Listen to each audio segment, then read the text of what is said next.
Ton père est mort. La maison est à moi. C'est ce que ma belle-mère m'a dit, seulement 5 jours après les funérailles de mon père. Ce jour-là, lorsque l'avocat a lu le testament, j'ai eu l'impression que le ciel s'effondrait sur moi. Ce jour-là, j'ai fait mes bagages et j'ai quitté la maison où j'avais vécu pendant 18 ans, ressentant silencieusement du ressentiment envers mon père pour ce que je considérais comme une trahison sans cœur. Mais un mois plus tard, la vérité est apparue. J'ai finalement réalisé que mon père avait fait bien plus de sacrifices pour moi que je ne l'avais jamais su. Et c'est aussi à ce moment-là que j'ai commencé à planifier ma vengeance sur les personnes qui m'avaient volé mon père, qui m'avaient volé ma maison. Suivez mon histoire et dites-moi, avais-je raison ou tort de chercher à me venger de ceux qui étaient autrefois ma propre famille? Bonjour, je m'appelle Camilla Carter. J'ai 20 ans et je suis actuellement en 2e année de psychologie dans une université de New York. Alors que je vous raconte cette histoire, je suis assise sur un vieux banc en bois près de la tombe de mon père, à l'ombre d'un grand chêne. Mon père, Lucas Carter, est décédé il y a 2 ans, le jour de ma remise de diplôme du lycée. Ces 2 dernières années, j'ai dû grandir de la manière la plus brutale en perdant la seule personne qui m'a toujours protégé.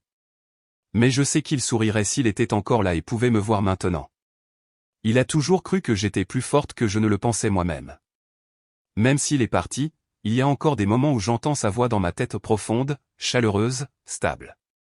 Elle me revient chaque fois que je tombe, me rappelant de me relever et de continuer.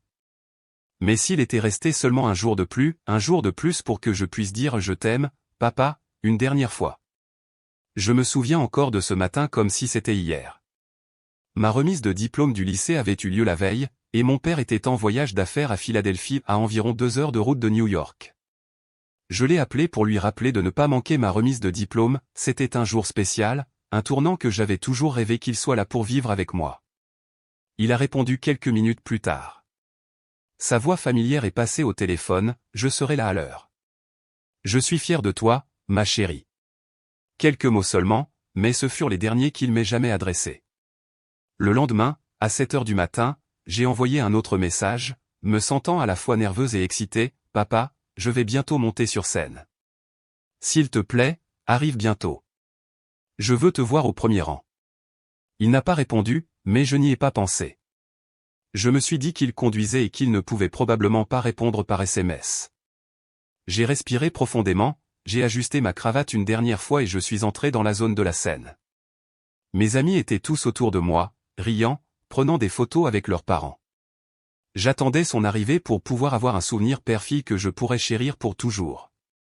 Puis ma professeure est entrée, son visage était pâle alors qu'elle disait doucement, « Camilla, un policier vous attend dans le hall. » Je n'ai rien compris. Je n'avais même pas eu le temps d'être nerveuse avant qu'un agent s'approche, son visage était sérieux, et en une seule phrase, mon monde entier s'est effondré, « Nous sommes désolés, mais votre père est décédé ce matin dans un accident de voiture. » L'agent m'a dit qu'après l'accident, mon père était encore à peine conscient. Il a dit que les premiers intervenants devaient assister à la remise de diplôme de sa fille, et avec ces derniers mots, il a rendu son dernier souffle. L'agent était venu me chercher, comme mon père l'avait demandé. Après qu'il ait parlé, mes oreilles ont commencé à bourdonner, tous les sons autour de moi ont disparu. Je n'entendais personne, je ne sentais même pas le sol sous mes pieds. Après m'être calmé, 2 policiers m'ont doucement aidé à sortir de leur voiture. Ils ont ouvert la portière arrière et m'ont soigneusement guidé jusqu'au siège. La portière s'est refermée doucement derrière moi, le véhicule a commencé à s'éloigner du terrain de l'école. Je suis restée assise là, silencieuse, immobile. Mon corps bougeait comme en pilote automatique, mais mon esprit était bloqué sur une phrase, « Votre père est décédé ce matin dans un accident de voiture. » Je n'ai pas pleuré, je n'ai rien dit. Je n'ai cessé de répéter dans ma tête, « Ce n'est pas possible. » Je croyais toujours que c'était un cauchemar, dans un instant, la voiture ferait demi-tour vers l'école, et mon père en sortirait avec ce sourire doux, disant qu'il était juste un peu en retard. Ensuite, je remettrais ma robe de remise de diplôme, je courais pour le serrer dans mes bras, et nous prendrions cette photo ensemble du genre que l'on garde toute une vie. Mais une voix a craché de la radio sur le siège avant, me ramenant à la réalité, station 17, confirmait que le corps a été transféré à la morgue de l'hôpital central. Les proches sont en route. Le corps, il l'appelait un corps. J'ai serré le tissu de ma robe dans mes mains, pensant au nombre de fois où je l'avais entendu dire « Je suis si fier de toi ». Juste hier, il avait promis qu'il serait là pour ma remise de diplôme. Il y a quelques nuits seulement, il me caressait encore la tête comme toujours, me regardant avec ses yeux aimants. Et maintenant, il était allongé froid et immobile dans une morgue d'hôpital sans avertissement, sans au revoir. J'ai appuyé ma tête contre la vitre de la voiture. La ville à l'extérieur continuait de bouger, des gens traversaient les rues, la circulation s'accumulait, la vie continuait comme si rien n'avait changé. Mais pour moi, tout s'est arrêté ce matin. Et dans le silence assourdissant de cette voiture de police, une question a continué à résonner dans mon esprit comme une chanson triste sans fin, maintenant que papa est parti, qui va me protéger? Lorsque je suis arrivé à l'hôpital, l'odeur piquante de l'antiseptique m'a frappé comme une vague, brûlant tous mes sens. Une infirmière m'a conduite à la salle d'attente, l'endroit où le corps de mon père était conservé temporairement pendant qu'il finalisait les papiers. Et c'est là que je les ai vus, ma belle-mère, Anna, était assise sur un banc contre le mur, à côté d'elle se trouvait Lucie, sa fille. Nous avions vécu sous le même toit pendant près de 10 ans, mais nous n'étions jamais proches. Elles étaient toutes les deux vêtues de vêtements sombres, mais il n'y avait aucune trace de chagrin sur leur visage, seulement de la fatigue et une irritation à peine voilée. J'étais sur le point de m'approcher d'elle lorsqu'Anna s'est levée brusquement. Sa voix était assez aiguë pour couper, « C'est de ta faute s'il est mort. Si ce n'était pas pour ta remise de diplôme, s'il n'avait pas insisté pour y revenir pour toi, l'accident ne serait pas arrivé. Tu comprends ?» Elle ne m'a même pas donné la chance de répondre. Lucie se tenait derrière elle, les bras croisés, ne bronchant même pas à l'accusation. Ses yeux étaient froids lorsqu'elle a dit « Il aurait dû rester à Philadelphie et se reposer après cette grande réunion. » Mais au lieu de cela, il s'est précipité à New York pour une cérémonie ennuyeuse. Chaque mot qu'elles ont dit m'a poignardé en plein cœur comme un couteau. J'ai essayé d'ouvrir la bouche pour dire quelque chose, mais ma gorge s'est bloquée. Je n'arrivais pas à parler, ou peut-être parce que j'étais encore sous le choc, ou peut-être parce qu'une partie de moi commençait à les quitter. Le reste de cette matinée, je suis resté assis seul dans le couloir de l'hôpital, recroquevillé, les mains tremblantes sur mes genoux. Je me suis blâmé. Je n'ai cessé de penser, si seulement je ne lui avais pas demandé de venir, si seulement je ne l'avais pas voulu si désespérément là, si seulement il n'y avait pas eu de remise de diplôme du tout. Les funérailles ont eu lieu 2 jours plus tard, par une matinée grise et nuageuse, comme si le ciel lui-même inclinait la tête pour le décès de mon père. Une foule silencieuse s'est rassemblée au cimetière, des parents, des amis, des collègues, des visages familiers qui avaient l'habitude de visiter notre maison pendant les vacances, maintenant tous vêtus de noir solennel. Je me suis tenu près du cercueil, regardant les gens s'approcher un par un pour déposer des fleurs, croiser les mains et incliner la tête. Mais aucun d'eux ne m'a regardé avec bonté. Je n'avais pas besoin de les entendre clairement pour savoir ce qu'ils disaient, pourtant, les chuchotements résonnaient fort et cruels dans mes oreilles. S'il ne s'était pas précipité pour sa remise de diplôme, c'est dommage qu'il ait toujours été si prudent, mais pour une enfant, cela ne serait pas arrivé. Pour eux, j'étais la raison, la fille égoïste. Eux qui avaient exigé la présence de son père et l'avaient fait tuer en retour. Et puis, dans ce moment où je me suis senti complètement seul, comme si j'étais debout contre le monde entier, un bras s'est enroulé doucement autour de mes épaules. J'ai tourné la tête, c'était l'oncle Brian, le frère cadet de mon père, l'homme tranquille du New Jersey qui nous rendait toujours visite le week-end depuis le décès de ma mère. Il était le seul membre de la famille à être vraiment resté en contact, envoyant des cadeaux d'anniversaire, prenant des nouvelles par téléphone, se présentant pour les grands moments jamais bruyants, jamais dramatiques, mais toujours là. Il m'a prise dans ses bras, sa main appuyant doucement contre mon dos, comme pour dire « Je sais que tu n'as rien fait de mal. Ne te blâme pas. N'écoute rien de tout cela. » Dans des funérailles remplies de regards jugés et de reproches silencieux, ce message non dit, ce geste silencieux, c'était la bouée de sauvetage qui m'a empêché de m'effondrer complètement. 5 jours après les funérailles, ma belle-mère, Anna, a envoyé un message à toute la famille élargie annonçant un rassemblement à la maison pour la lecture du testament de mon père. Ces mots étaient formels et délibérés, pour clarifier les choses et éviter tout malentendu au sein de la famille. La réunion était prévue à 9 h à la maison où j'avais vécu ces 18 dernières années. Tout le monde s'est présenté, des parents éloignés, les amis les plus proches de mon père, des gens que je connaissais depuis l'enfance. À 9 h 30 précise, un homme aux cheveux argentés et au costume gris est entré, portant une mallette en cuir. Il s'est présenté comme l'avocat représentant le cabinet qui s'était occupé des affaires juridiques de mon père. Il a ouvert la mallette, a sorti un paquet scellé de documents et a parlé d'une voix stable et claire « Je vais maintenant lire le testament légalement contraignant de Monsieur Lucas Carter, rédigé il y a 3 mois et dont le témoignage a été établi en bonne et due forme. La pièce est tombée silencieuse. L'avocat a commencé à lire, moi, Lucas Carter, étant sain d'esprit, lègue par les présente tous mes biens, y compris la résidence actuelle, les comptes d'épargne, les actions de la société et tous les droits légaux connexes, à mon épouse, Anna Carter. Il n'y avait pas une seule ligne pour moi, aucune mention de sa fille unique. J'avais l'impression d'avoir été jeté dans un puits profond et sans fond.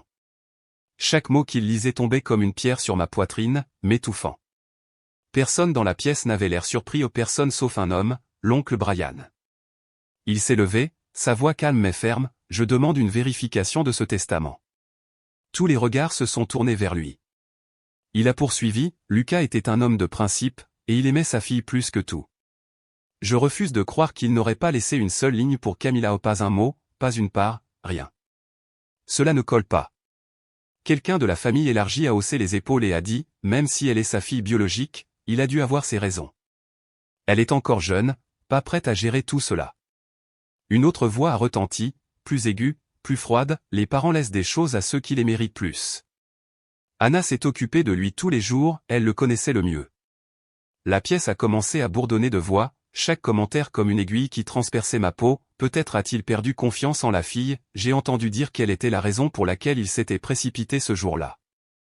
Je suis restée assise là tranquillement, absorbant chaque mot cruel. L'oncle Brian n'a pas bougé de mon côté, il a passé sa main sous la table et m'a serré la main fermement, se penchant pour chuchoter à travers ses dents serrées, ne t'inquiète pas, nous allons aller au fond des choses. Peu de temps après la lecture du testament, alors que les gens murmuraient et chuchotèrent encore, ma belle-mère, Anna, s'est levée et a épousseté sa robe comme si elle venait de terminer une réunion d'entreprise. Elle m'a regardé droit dans les yeux, et le masque de deuil qu'elle portait aux funérailles avait disparu. Ce qui restait, c'était une cruauté brute et non filtrée. Ton papa est mort. La maison est à moi, elle a ponctué chaque mot comme enfonçant des clous dans un mur, puis a sifflé, maintenant, fais tes bagages et pars. Tu es un fardeau pour cette famille, la raison pour laquelle ton père est mort. Je suis resté figé. C'était la maison où j'avais vécu pendant 18 ans, où mon père m'avait autrefois donné des cours à la table de la cuisine, où j'avais l'habitude de poser ma tête sur les genoux de ma mère en écoutant des histoires pour enfants. Maintenant, j'étais jeté dehors comme une inconnue, au pire, comme une malédiction. Personne ne s'est élevé pour moi, pas une seule voix ne s'est opposée, seulement l'oncle Brian. Il s'est redressé, les yeux vifs comme de l'acier, tu viens avec moi. Sa voix n'était pas forte, mais elle avait tellement de poids que la pièce est tombée instantanément silencieuse. Il s'est tourné vers Anna, son ton froid et délibéré, si c'est comme ça que tu traites la fille de Lucas, elle ne passera pas une seconde de plus sous ton toit. Anna a croisé les bras et a ricané, je t'en prie. Je ne veux plus jamais revoir son visage de toute façon. L'oncle Brian a posé une main ferme sur mon épaule, douce mais ferme, prends ce dont tu as besoin, on s'en va. Je ne me souviens même pas comment je suis monté à l'étage, j'ai juste fourré quelques vêtements dans mon vieux sac à dos, ainsi que l'album photo de mon père et quelques photos de ma mère biologique. J'ai laissé tout le reste derrière moi. En moins de 30 minutes, nous étions à la porte d'entrée. Je me suis retourné pour un dernier regard sur la maison qui était autrefois mon monde entier, où le rire de ma mère résonnait autrefois, où le chant de mon père remplissait les dimanches matins, où les dîners de famille étaient autrefois chaleureux et sincères. L'oncle Brian s'est arrêté à la porte.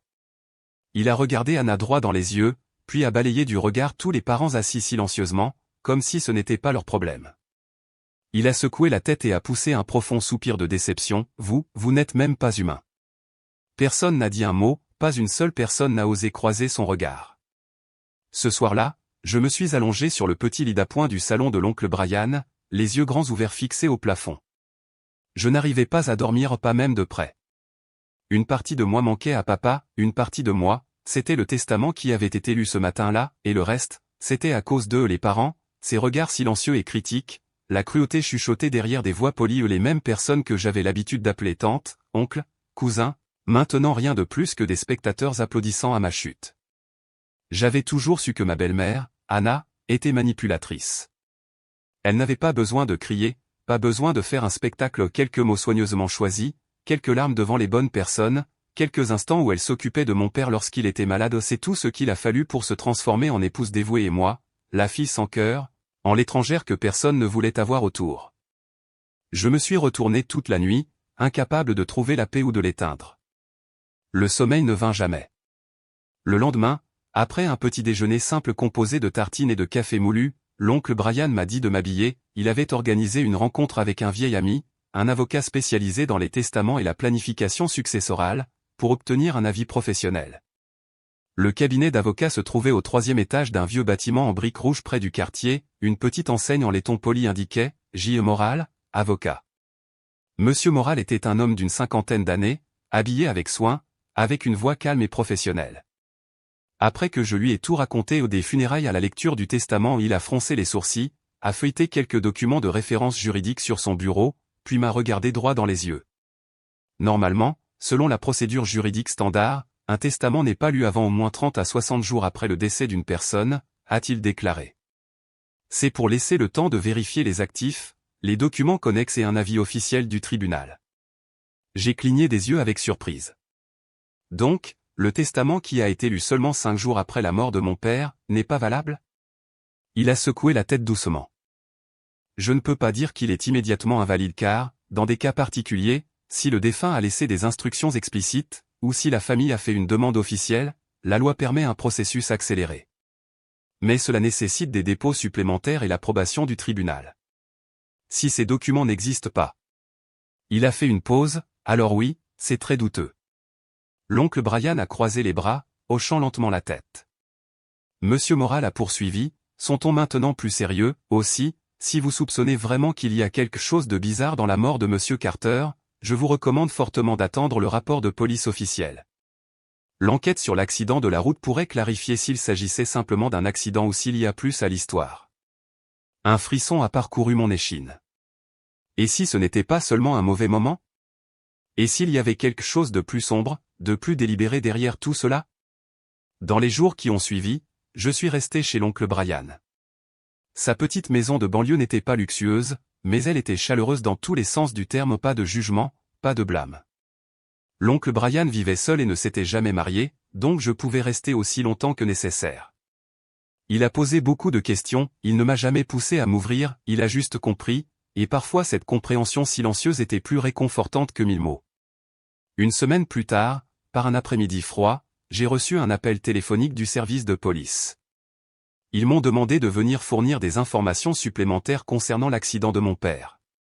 Ils n'ont donné aucun détail précis, mais leur ton était urgent. Lorsque l'oncle Brian et moi sommes arrivés, j'ai été surprise de voir ma belle-mère, Anna, assise dans la salle d'attente. Elle portait un manteau gris sobre, son expression était calme, comme si tout était réglé depuis longtemps. Lorsqu'elle m'a vu entrer, elle a à peine jeté un coup d'œil dans ma direction, puis a regardé ailleurs comme si j'étais juste une inconnue qui passait. Un policier d'une 40aine d'années nous a accueillis et nous a conduits dans une salle de conférence privée.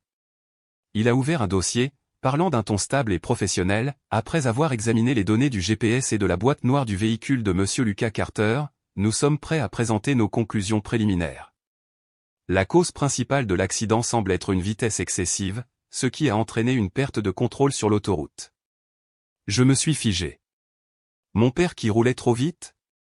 Impossible. J'ai instinctivement secoué la tête. Non. Mon père était incroyablement prudent. Il n'a jamais eu d'amende pour excès de vitesse de sa vie. Il attachait toujours sa ceinture de sécurité, gardait toujours une distance de sécurité. Ma voix s'est brisée. L'oncle Brian s'est redressé, les yeux plissés, je veux voir les données. Si vous dites qu'il roulait trop vite, montrez-nous exactement où et quand. L'agent a hoché la tête et a ouvert un ordinateur portable, tournant l'écran vers nous, ce sont les données de suivi GPS du véhicule de Monsieur Carter.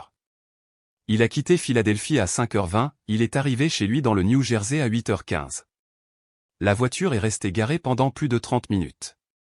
À 8h47, il est reparti, en direction de l'école, mais malheureusement, c'est à ce moment-là que l'accident s'est produit. J'ai froncé les sourcils. Il est rentré chez lui d'abord? Pourquoi n'est-il pas allé directement à l'école comme prévu? L'agent a légèrement hoché la tête et a poursuivi, nous avons également récupéré les données du téléphone portable. Il y a eu un appel téléphonique, de 56 secondes, de Madame Anna Carter à Monsieur Carter à 7h30, environ 45 minutes avant son arrivée à la maison. Je me suis tourné vers l'oncle Brian, nos regards se sont croisés, tous deux remplis de doutes. Il a demandé simplement, alors, qu'est-il arrivé?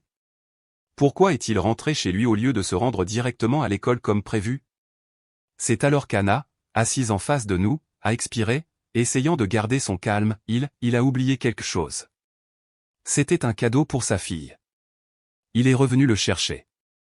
J'ai levé la tête, je ne pouvais plus me retenir. C'est un mensonge, ai-je dit lentement et clairement. Je l'ai regardé dans les yeux. Il y a 3 jours, alors qu'il était encore à Philadelphie, il m'a appelé. Il m'a dit qu'il avait déjà le cadeau, il l'avait acheté la veille et l'avait rangé dans sa valise. Il n'oubliait jamais ce genre de choses. La pièce est tombée silencieuse. Puis l'agent a levé la main, signalant le silence. Il y a une autre chose que nous n'avons pas encore révélée, la preuve la plus importante. Il a ouvert un autre document, un enregistrement des données récupérées sur le téléphone de mon père, qui avait été retrouvé dans l'épave. Il a lu à haute voix, chaque mot comme un marteau frappant le sol. 7h28, Richard, reviens maintenant. Le problème avec les actions ne peut plus attendre. 7h31, pick-up, rappelle-moi. La pièce est devenue totalement silencieuse. Je n'avais besoin de personne pour m'expliquer, mais l'oncle Brian a quand même demandé, sa voix n'étant plus en colère, juste froide. Voudriez-vous nier cela, Anna? Son visage était devenu pâle, elle a regardé autour d'elle, puis a baissé la tête. La vivacité, l'arrogance avaient disparu où il ne restait plus que des respirations superficielles et des yeux qui se baladaient. Enfin, elle a chuchoté, je voulais juste qu'il revienne pour discuter du transfert d'actions. Ma voix tremblait, mais j'ai interrompu, et pour faire ça, tu l'as fait faire demi-tour, te précipiter à la maison, et quand il est mort en essayant d'arriver à temps, tu m'en as tenu responsable. Elle n'a pas répondu. J'ai détourné le visage, je ne voulais plus la voir. Mon père avait tenu sa promesse jusqu'au bout, mais la femme en qui il avait le plus confiance, c'est elle qui l'a envoyé courir vers une ligne d'arrivée qu'il ne franchirait jamais. Et à la fin, la vérité, aussi bien cachée soit-elle, finit toujours par se faire jour. Nous avons quitté le poste de police 30 minutes plus tard. En sortant, je suis passé devant Anna. Elle était assise tranquillement sur le banc de la salle d'attente, serrant fermement son sac à main, ses yeux se détournant comme si elle pensait qu'éviter mon regard pourrait la sauver de ce qui allait arriver. Je me suis arrêté, me suis placé juste devant elle. Ma voix n'était pas forte, je n'ai pas crié, mais chaque mot pesait plus lourd qu'un cri. La mort de mon père est à cause de toi. Elle a levé les yeux, sa bouche s'ouvrant légèrement comme si elle voulait se défendre, mais je ne lui en ai pas donné la chance. Si ce n'avait pas été pour cet appel, si ce n'avait pas été pour ton égoïsme, mon père serait allé directement à l'école. Il essayait de tenir sa promesse et d'être un bon mari, un bon père, et à la fin, tu lui as pris cette vie. Anna n'a rien dit, elle m'a juste regardé, stupéfaite. J'ai gardé son regard fixe, inébranlable, je ne laisserai pas tomber ça. Tout ce que tu as fait, je vais le faire éclater au grand jour. Attends juste. Et avec ça, je me suis retourné et je suis parti, sans jamais regarder en arrière. 2 semaines plus tard, exactement un mois après la mort de mon père, je venais de rentrer de la bibliothèque avec une pile de livres de psychologie. Je n'avais même pas fait la moitié du chemin quand mon téléphone a sonné. C'était un numéro inconnu. J'ai hésité une seconde, puis j'ai répondu, « Allô ? Je suis Thomas Howard. Je suis un avocat qui a reçu un pouvoir légal de Monsieur Lucas Carter il y a 2 ans. Je vous appelle au sujet d'un testament qui vous concerne directement. » Je me suis figé. Un testament ? J'ai regardé l'oncle Brian, qui était dans la cuisine en train de préparer du café. Il a capté mon expression et s'est approché immédiatement, les yeux vifs d'inquiétude. « Qu'est-ce qu'il y a » a-t-il demandé doucement. J'ai couvert le haut-parleur du téléphone et j'ai chuchoté, « L'avocat de papa dit qu'il y a un testament qui me concerne. » Le visage de l'oncle Brian s'est crispé, « Donne-moi le téléphone. » Je le lui ai donné. Il l'a appliqué à son oreille, écoutant attentivement, son expression devenant plus sérieuse à chaque seconde. Quelques minutes plus tard, il a raccroché, mais ses yeux étaient toujours fixés sur un point invisible par terre. « Nous devons le rencontrer tout de suite, et ne dis à personne pas une âme de cet appel. » J'ai hoché la tête, le cœur battant.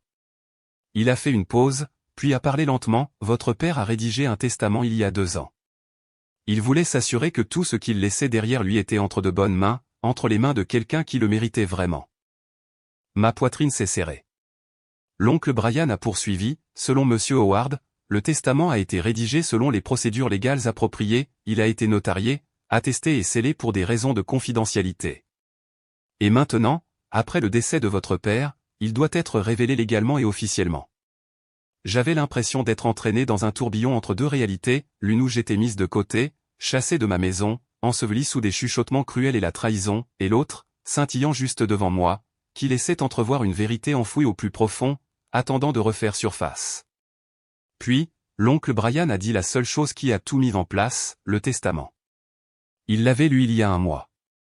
Il y a de fortes chances qu'il soit faux. Alors tout ce que j'avais enduré à la lecture du testament, l'expulsion, l'amertume, la honte était-ce à cause d'un faux papier? Je ne savais pas si je devais me sentir soulagé ou enragé, pleine d'espoir ou effrayé. Tout ce que je savais, c'est que quelque chose allait changer à jamais.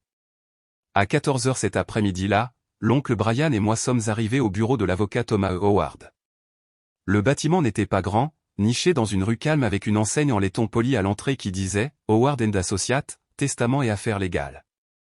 Une réceptionniste nous a accueillis et nous a conduits dans une petite salle de réunion.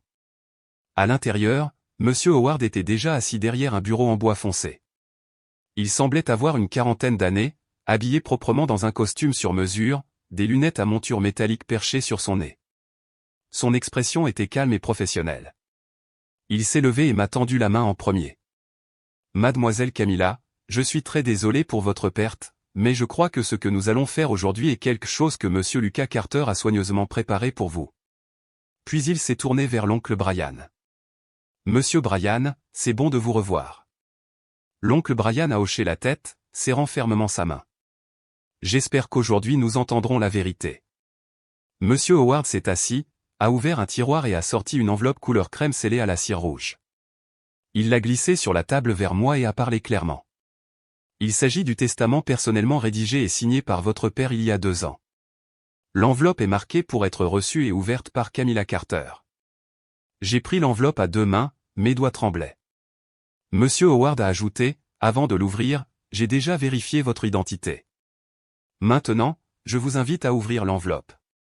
Je lirai le contenu à haute voix pour que nous soyons tous sur la même longueur d'onde. » J'ai hoché la tête. J'ai brisé le seau de cire rouge et j'ai délicatement retiré le document à l'intérieur. Monsieur Howard l'a déplié, a ajusté ses lunettes et a commencé à lire lentement, clairement et d'un ton inébranlable. Moi, Lucas Carter, étant saint d'esprit et de ma propre volonté, déclare par la présente que ceci est mon dernier testament, créé sans contrainte ni influence. Il a fait une brève pause, puis a continué. Premièrement, je lègue la pleine propriété de ma maison actuelle, la résidence dans laquelle je vis, à ma fille, Camilla Carter. Mon père m'a légué cette maison, et je souhaite qu'elle reste dans la famille pour la prochaine génération. J'ai serré les mains. La maison, celle dont on m'a jeté dehors. Monsieur Howard a poursuivi, deuxièmement, je lègue toutes mes économies personnelles, totalisant $100 000, à Camilla Carter, à transférer sur un compte de son choix après l'héritage. De plus, toutes mes actions en société seront transférées à Camilla. Ma gorge s'est serrée. Finalement, il a dit, une fiducie éducative de $150 000 a été créée au nom de Camilla Carter, à utiliser uniquement à des fins de développement académique et professionnel. Il a fermé le dossier, a levé les yeux et m'a regardé dans les yeux. Votre père a signé ici en présence de 2 témoins. Ce testament a été notarié et déposé conformément aux règles légales. J'ai baissé la tête. Il n'y avait pas de larmes, mais mon cœur était gonflé d'émotion. Ma voix, chuchotée, était assez stable. Il ne m'a pas oublié. L'oncle Brian a posé une main doucement sur mon épaule. Il a parlé lentement, avec une certitude tranquille. Je te l'avais dit, Camilla. Ton père t'aimait, et il a tout préparé au pas pour quelqu'un d'autre ou pour toi. J'ai hoché la tête. Puis l'oncle Brian s'est tourné vers Monsieur Howard et a demandé directement, alors, quel était le testament qui a été lu auparavant, celui qu'il a exclu? Le sourcil de Monsieur Howard s'est froncé. Je n'ai pas vu ce document, mais s'il contredit le contenu de ce testament, qui est correctement témoigné, notarié et daté, alors il est très probablement un faux document. J'ai regardé l'oncle Brian. Il m'a regardé en retour. Aucun de nous n'avait besoin de dire un mot. Après la réunion au bureau de Monsieur Howard, l'oncle Brian et moi avons convenu de déposer une plainte. L'avocat Thomas Howard s'est occupé de toutes les formalités administratives, préparant un dossier juridique complet, y compris le véritable testament de mon père, clairement comparé au faux testament qui avait été présenté auparavant. Il m'a regardé, sa voix ferme et confiante. Camilla, cette affaire a tous les motifs juridiques pour engager des poursuites civiles et pénales. Si l'autre testament s'avère être un faux, les personnes impliquées subiront les conséquences de la loi. L'oncle Brian a ajouté, falsifier un testament, forger une signature, voler un héritage, ce n'est plus une affaire familiale, c'est une fraude. Il pourrait être condamné à une amende pouvant aller jusqu'à 250 000 $ et à une peine de prison de 1 à 7 ans. Je n'ai dit qu'une seule chose, commençons. Une semaine plus tard, une citation à comparaître a été remise à ma belle-mère, Anna. Même si j'avais bloqué toutes les formes de contact, ils sont quand même venus. Après avoir reçu la citation à comparaître ce matin-là, alors que l'oncle Brian ouvrait la porte d'entrée, la voix aiguë et amère que je connaissais trop bien a percé l'air. Camilla. Sors. On a besoin de parler. Anna a fait irruption directement dans la maison sans être invitée. Lucie la suivait de près. Dès les premiers mots sortis de sa bouche, le venin était indéniable. Tu me poursuis? Qui crois-tu être? J'étais sa femme légale. Je me suis occupé de lui jusqu'à la fin, tandis que toi tu ne faisais que demander.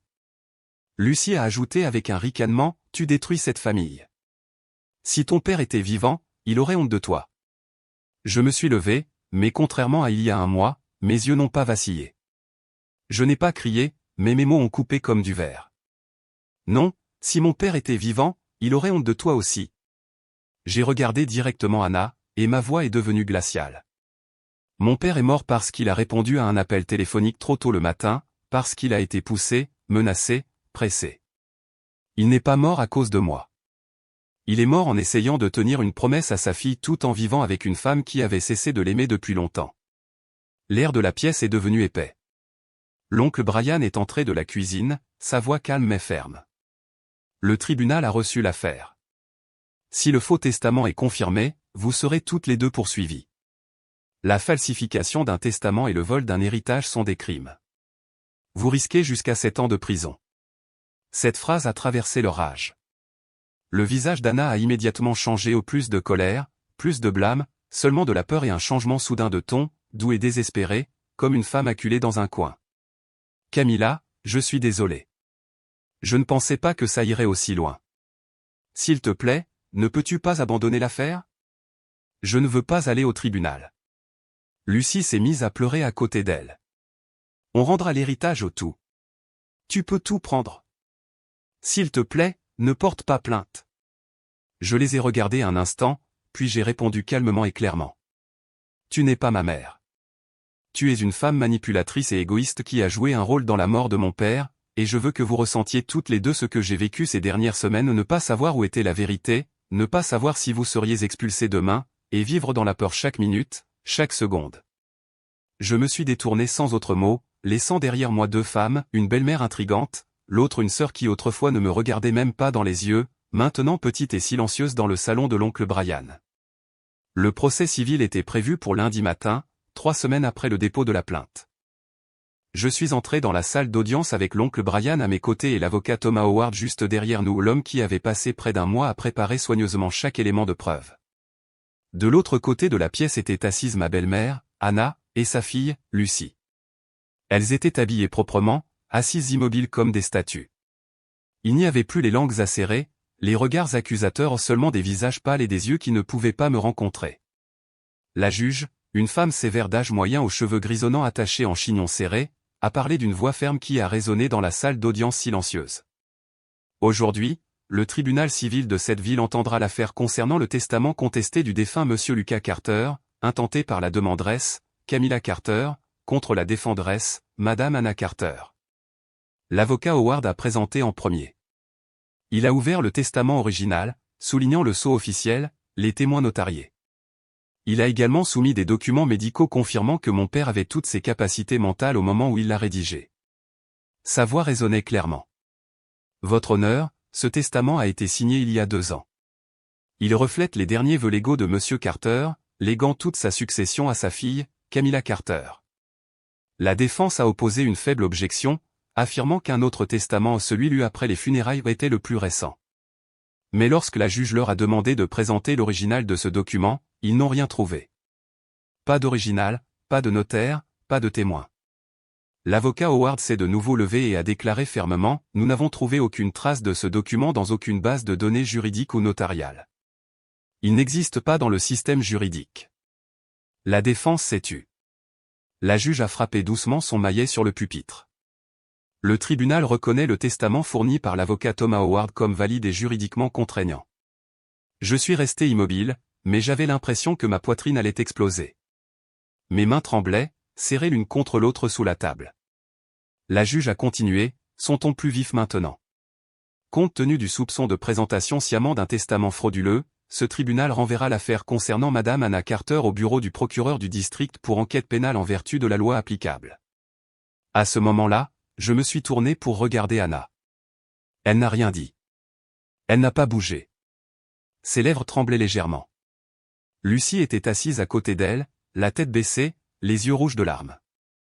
Je ne me sentais pas triomphante, mais j'ai ressenti quelque chose que je n'avais pas ressenti depuis longtemps, vengée. 3 mois après le procès civil, le bureau du procureur du district a officiellement transféré l'affaire au tribunal pénal du comté de New York à la suite d'une enquête élargie.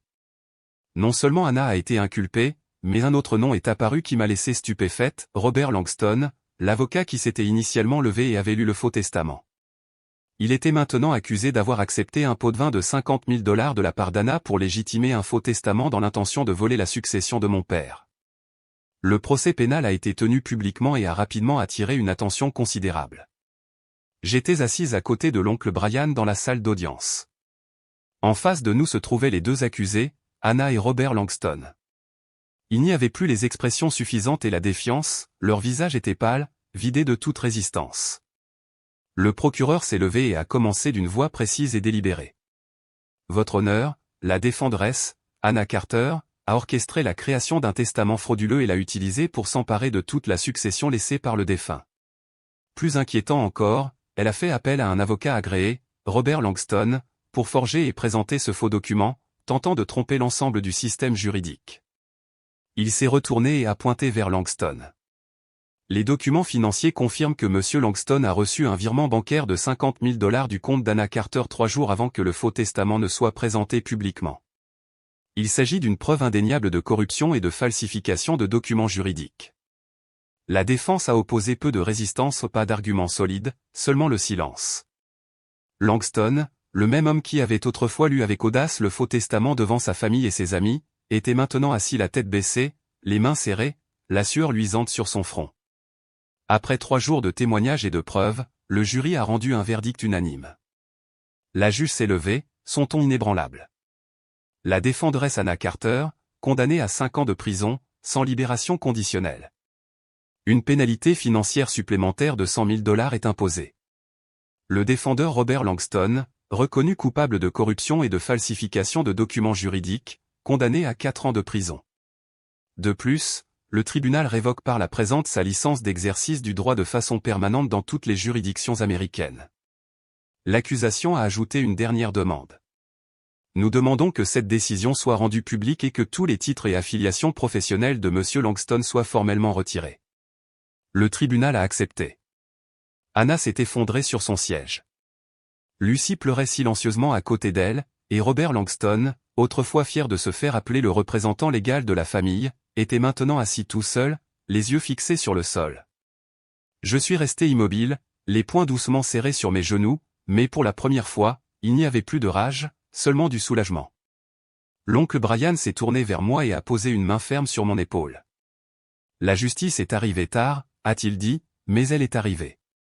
J'ai hoché la tête, et cette fois, personne ne s'est échappé. 2 ans se sont écoulés depuis ce dernier procès. La maison de mon père est maintenant à moi, comme il l'avait prévu. J'y vis, je continue mes études, je travaille à temps partiel, et je reconstruis lentement, je construis une vie après la tempête. Mais il y a une chose qui ne disparaît jamais vraiment, je lui manque toujours, même s'il n'est plus physiquement là. Je sens sa présence quotidiennement dans le coin de la cuisine où il avait l'habitude de préparer du café chaque matin, dans le vieux fauteuil portant encore l'empreinte de l'endroit où il s'asseyait et lisait le journal, et dans les après-midi calmes où la lumière du soleil filtre doucement à travers les rideaux.